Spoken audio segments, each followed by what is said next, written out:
اعوذ باللہ من الشیطان الرجیم بسم اللہ الرحمن الرحیم۔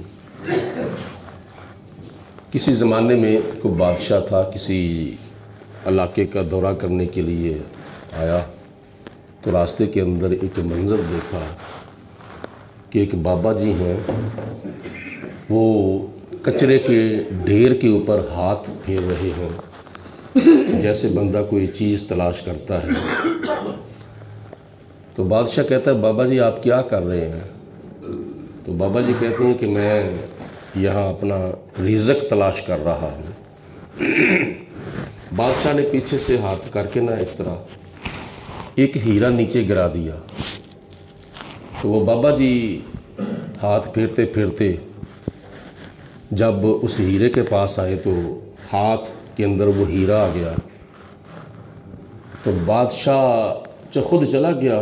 بعد میں بابا جی کہتے ہیں کہ آگے تو دوسری چیزیں ملتی تھیں جن کو میں بیچ کر اپنی روزی کماتا تھا، آج تو میرے ہاتھ ہیرا آ گیا ہے، چلو اس کو بیچیں گے اور کچھ اپنا مستقبل سنواریں گے۔ اس نے وہ ہیرا بیچا، لاکھوں کروڑوں روپیہ اس کو مل گیا۔ اس نے کاروبار شروع کر لیا اور کاروبار بڑھتا بڑھتا اتنا بڑھ گیا کہ کئی مزدور وہاں آ کے کام کرنے لگے، کئی لوگوں کا چولہا جلنا شروع ہو گیا اور کئی لوگوں کو آسانی مل گئی۔ تقریباً کوئی 6 مہینوں کے بعد یا سال کے بعد بادشاہ پھر وہاں سے گزرا تو دیکھا کہ بابا جی پھر اسی جگہ پہ اپنا ہاتھ پھیر کے کچھ چیز تلاش کر رہے ہیں۔ تو بادشاہ نے پوچھا بابا جی آپ یہاں کیا کر رہے ہیں؟ جی بیٹا میں اپنا رزق تلاش کر رہا ہوں۔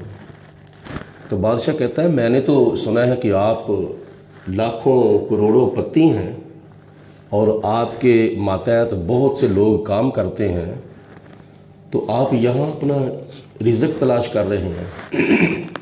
تو بابا جی کہتے ہیں بات یہ ہے، آج سے کچھ 6 مہینے پہلے میں یہاں واقعی آ کے رزق تلاش کرتا تھا، لیکن اس کے بعد بھی میں یہاں آتا رہا ہوں، اس جگہ کو میں نے چھوڑا نہیں۔ کیوں؟ اس لیے کہ مجھے یہاں سے کچھ ملا ہے، تو میں اتنا بے وفا نہیں ہوں کہ جس جگہ سے مجھے کچھ ملا ہو میں اس جگہ کے ساتھ وفاداری نہ کروں۔ تو میں تو جتنی دیر تک میری زندگی ہے میں یہاں آتا رہوں گا اور اس جگہ کے ساتھ میں وفا کرتا رہوں گا۔ مطلب یہ ہے کہ جس جگہ سے کچھ ملتا ہو اس جگہ کو چھوڑنا نہیں چاہیے، اس جگہ کے ساتھ وفا کا تقاضا یہ ہے کہ اس جگہ پہ حاضری دیتے رہنا چاہیے۔ ایک اور بات کتابوں کے اندر لکھی ہے کہ بابا گرو نانک کسی جگہ پہ جا رہا تھا تو راستے کے اندر ایک درخت آ گیا، اس درخت کو نیچے سے آگ لگی ہوئی تھی اور اس کے اوپر پرندے بیٹھے ہوئے تھے۔ تو پرندے جو ہیں وہ اپنی بولی میں چیخ رہے ہیں، چلا رہے ہیں، اب ہم کیا کریں، ہمارے درخت کو آگ لگی ہے۔ تو بابا جی نے پوچھا کہ پرندوں کیوں چیخ رہے ہو، کیوں چلا رہے ہو؟ تو پرندوں نے کہا کہ ہمارے درخت کو آگ لگی ہے۔ تو بابا جی کہتے ہیں اڑ جاؤ۔ تو پرندے کہتے ہیں کہ ہم کوئی اتنے بے وفا نہیں ہے کہ ہم درخت کو چھوڑ کر چلے جائیں، اس درخت کا ہم نے پھل کھایا ہے، اس درخت کے اوپر ہم نے اپنا گھونسلہ بنایا ہے، تو اس درخت نے ہمیں بہت سی پناہیں دی ہیں، یہ درخت ہمارے ساتھ وفا کرتا رہا ہے، آج درخت کو آگ لگ گئی ہے تو ہم درخت کو چھوڑ کر چلے جائیں تو یہ تو درخت کے ساتھ بے وفائی ہوگی۔ درخت کے اندر بھی کچھ خوبیاں ہیں۔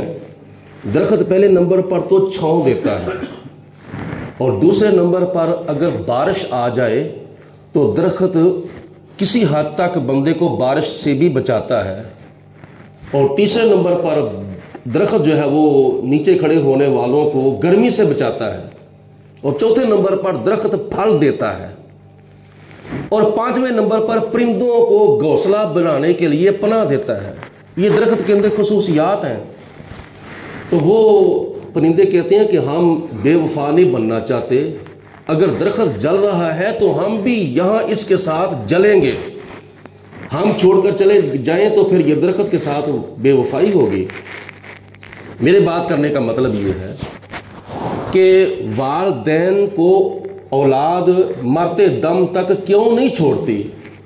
اس لیے کہ والدین سے اولاد کو کچھ نہیں ملا ہوتا بلکہ بہت کچھ ملا ہوتا ہے.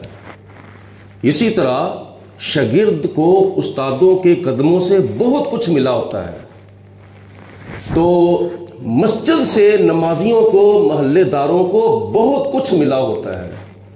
دنیا کی عزت بھی ملتی ہے اور قبر کے اندر بھی اللہ تعالیٰ کی رضا ملتی ہے. قبر کے عذاب سے بندہ بچتا ہے اور محشر کے میدان کے اندر بھی مسجد کی برکت سے نمازی کو بہت کچھ ملے گا. یہ مسجد ہے اور یہ مدرسہ ہے. مدرسہ جو ہے، اگر مسجد ذکر کرنے کی جگہ ہے تو مدرسہ فکر کرنے کی جگہ ہے. مدرسہ جو ہے وہ فکر کرنے کی جگہ ہے. مسجد کے اندر نماز پڑھی جاتی ہے. اگر اس جگہ پر مدرسہ ہو یا الگ مدرسہ ہو تو وہ مسجد کے اندر نماز پڑھنے کا طریقہ سکھاتا ہے. اتنی دیر تک نمازی کی نماز نہیں ہوتی جتنی دیر تک اس کو نماز پڑھنے کا طریقہ نہ آئے. اسی طرح عبادات مسجد میں ہوتی ہیں لیکن مدرسے کے اندر عبادات کرنے کا طریقہ جو ہے وہ سکھایا جاتا ہے. تو مسجد سے بھی بہت کچھ ملتا ہے، مدرسے سے بھی بہت کچھ ملتا ہے. علماء پہلے طلباء تھے اور طلباء جو ہوتے ہیں وہ اپنے استادوں کے شاگرد ہوتے ہیں. تو طلباء اگر جو کچھ بھی بڑے ہو کر بنتے ہیں وہ استادوں کی وجہ سے بنتے ہیں. مقتدی جو کچھ بھی بنتے ہیں وہ امام کی وجہ سے بنتے ہیں. اولاد بڑے ہو کر جو کچھ بھی بنتی ہے وہ والدین کی وجہ سے بنتی ہے. تو جن کی وجہ سے کوئی کل کو ترقی کرتا ہے یا کوئی مقام حاصل کرتا ہے یا کوئی درجہ حاصل کرتا ہے تو یہ صرف اور صرف ان کے بڑوں کی مہربانی ہوتی ہے. تو ہمارے اوپر حق ہے مسجد کا بھی اور مدرسے کا بھی. سب سے پہلا حق جو ہے مسجد کا یہ ہے کہ مسجد کے اندر 5 وقت کی نماز پڑھی جائے. مسجد کے اندر جمعۃ المبارک کا خطبہ سنا جائے. مسجد کے اندر قرآن پاک پڑھا جائے اور مدرسے کے اندر آ کے دین کا علم حاصل کیا جائے. اپنے بچوں کو اور اپنی بچیوں کو مدرسے کے اندر داخل کرایا جائے. یہ سب سے پہلے مسجد اور مدرسے کا بنیادی حق ہے.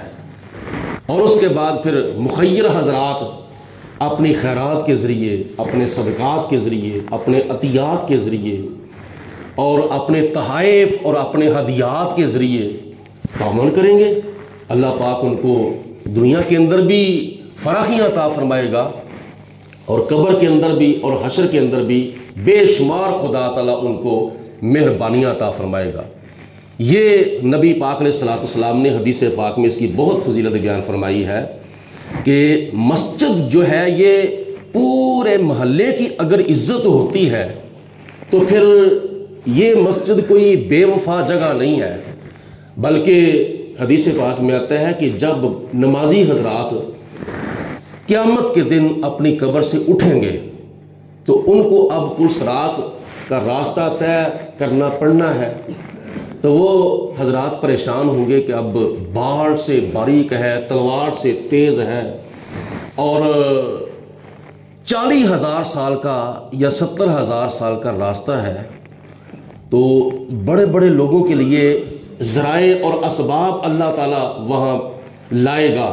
جس طرح کہ وہ حدیث پاک میں آتا ہے اگر کوئی بندہ دنیا کے اندر قربانی کرتا تھا تو وہ جو قربانی والا جانور ہے نا وہ اپنے سینگوں اور اپنے کھروں کے ذریعے صاحب قربانی کے پاس آئے گا اور اس کو اپنے اوپر سوار کر کے پل صراط کا راستہ طے کرائے گا. ٹھیک ہے. اسی طرح اور کئی نیکوکار لوگ ہوں گے جن کے لیے اللہ پاک مختلف ذرائع پیدا کرے گا.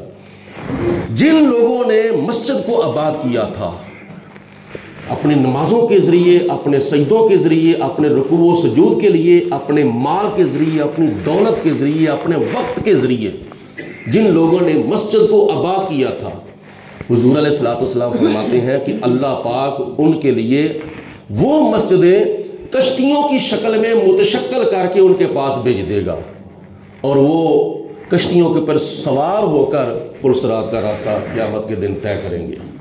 تو یہ بہت بڑی منزل ہے اور بہت مشکل منزل ہے جو کہ ہر بندے نے طے کرنی ہے۔ تو جس طرح آج اگر ہم مسجد اور مدرسے کے ساتھ وفا کریں گے تو ہمارے مرنے کے بعد یہ مسجد اور مدرسہ بھی ہمارے ساتھ وفا کرے گا۔ ایک حدیث پاک آخر پہ سماعت فرما لیں۔ حضور علیہ الصلوۃ والسلام نے فرمایا کہ جب بندہ دنیا میں زندہ ہوتا ہے اس وقت نماز پڑھتا ہے ثواب ملتا ہے، روزہ رکھتا ہے ثواب ملتا ہے، حج کرتا ہے ثواب ملتا ہے، زکوٰۃ دیتا ہے ثواب ملتا ہے، دیگر نیک اعمال کرتا ہے ثواب اس کو ملتا رہتا ہے۔ جب بندہ فوت ہو جاتا ہے اس کے ثواب کا سلسلہ منقطع ہو جاتا ہے، کیونکہ اب وہ نیک عمل کو کرتا ہی نہیں ہے۔ تو نیکی نہیں کرے گا تو ثواب کیسے ملے گا؟ ٹھیک ہے، جس طرح وہ گناہ نہیں نہ کرتا اس طرح وہ نیکی بھی نہیں کرتا، جس کی وجہ سے اس کی نیکیوں کے ثواب کا سلسلہ جو ہے وہ منقطع ہو جاتا ہے۔ لیکن نبی پاک علیہ الصلوۃ والسلام نے فرمایا کہ 3 اعمال اس کے ایسے ہیں وہ مر بھی جائے، مرنے کے بعد بھی 3 عملوں کا ثواب اس کو قبر کے اندر ملتا رہے گا۔ وہ پہلا عمل کیا ہے؟ صدقہ جاریہ۔ صدقہ جاریہ کیا ہے؟ مسجد کے اوپر خرچ کیا جائے، مدرسے کے اوپر خرچ کیا جائے، علماء پر خرچ کیا جائے، طلباء پر خرچ کیا جائے، اور مسجد کی شکل میں، مدرسے کی شکل میں، علماء کی شکل میں اور طلباء کی شکل میں۔ ٹھیک ہے، وہ قرآن پاک اور حدیث پاک اور دیگر کتابیں جو ہیں اسلامی، ان کی شکل میں ہمارا دین ہمارے پاس ہے۔